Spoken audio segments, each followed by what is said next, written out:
Okay, guys and girls, here's your pop quiz for today. Where should your first cast be into a brush pile?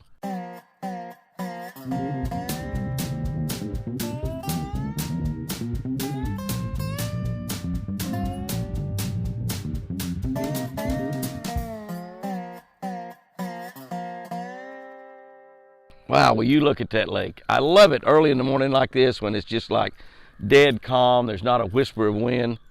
Will you look at that? Look at that out there. Is that gorgeous? Our trees have maintained a lot of green. I don't really know why. We had that good rain the other day. We've had a little rain, but look at that. Look at those trees. They haven't turned. Good morning, guys and girls. It's nice. It is nice out here this morning. Ooh, chilly. It's cold, but it's nice. This time of the year, we have these really, really cold mornings, and in the afternoon, it'll be 60, 70, 75 degrees. Incredible. Okay, we're looking November 16. We're looking at 1 Peter 3:13.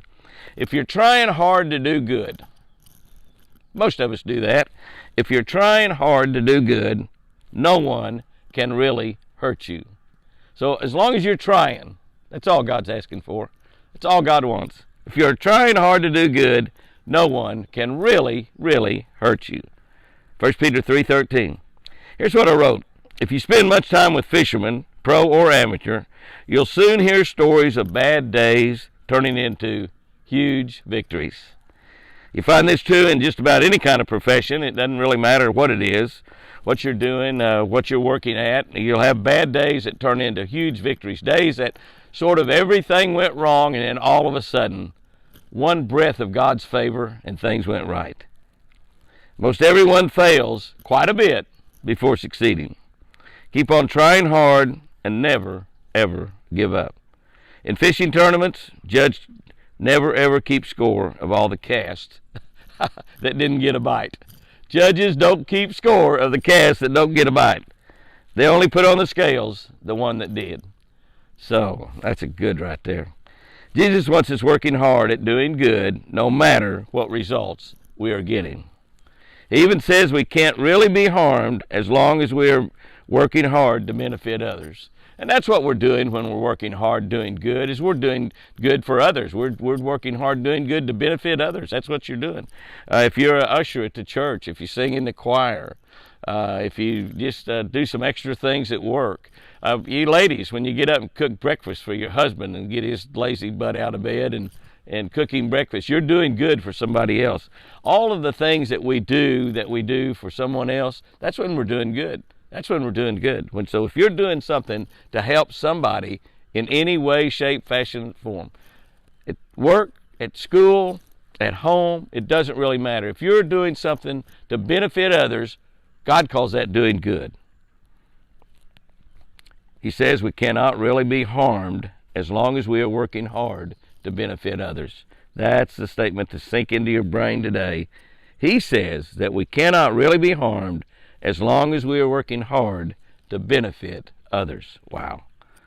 We wonder why bad things happen to us when we're really working hard to do God's work.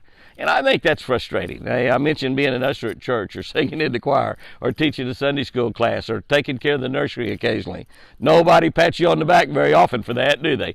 Nobody comes up there and says, "Wow, you did a great job with my little kid today." They say, "Oh, where's my baby? Where's my baby?" You know, and they come and pick him up. But very seldom they pat you on the back. But God's looking. God's watching. Don't get frustrated. Don't ever give up. Jesus has your victory just around the corner. You know, when things are going bad, that's the one thing I try to plant in my mind all the time. Jesus has got to win. Jesus has got a victory for me. I've said many times, and I just live my life that way, I can't wait to see what God's going to do next in my life. You know, I've passed a lot of summers. I've had a lot of springs come along watching bass spawn, a lot of them. But I still live with that expectation, still live with that hope that God's going to do great things in my life. Might be today, might be tomorrow, might be 20 years from now. But God's going to do great things in my life. And I can't wait to see what He's going to do next. Guys and girls, go out there and have you a great one today. Oh, I forgot my tip. I just about forgot my tip. I looked over and I saw some deer. There's a couple of wild deer right there, just walked up. There's three of them. Well, one of them is not wild. One of them belongs to us. One of them is I think that might be Lucy over there. I'm not real sure. I'm not real sure if that's Lucy over there or not. Those are a couple of wild deer. And this is Lucy coming around the corner to the left. Yeah, there is Lucy right there. Yeah, there is Lucy. I don't know if seeing deer in the wild brightens your days, but I guarantee you, I promise you, it definitely brightens my days. There's a couple of beautiful wild deer right there. And there's Lucy. She's getting to where she's kind of running around with some boys here lately. And I'm not sure if that's really good or bad that she's doing that. Okay, I know, I just about forgot the tip.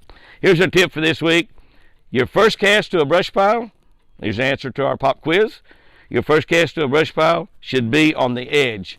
Do not pitch in the middle of the brush pile or flip in the brush pile first. Fish on the edge. You want to do that just in case there's more than one fish in that brush pile, because quite often there is. So you want to fish the edge of the brush pile first. In fact, it depends on the size of the brush pile and whether you can see it or not. Now, if you're looking at it on your live scope, you're looking at that brush pile, you might, kind of not be able to see exactly where you ought to cast in there. But if you're looking at a brush pile, you can visually see with your eyes. You can fish the edges of it. Maybe you want to fish the front and both sides of it before you put your bait right in the middle. Now, you definitely always want to put your bait right in the middle of the brush pile. I know, got a better chance of getting hung up.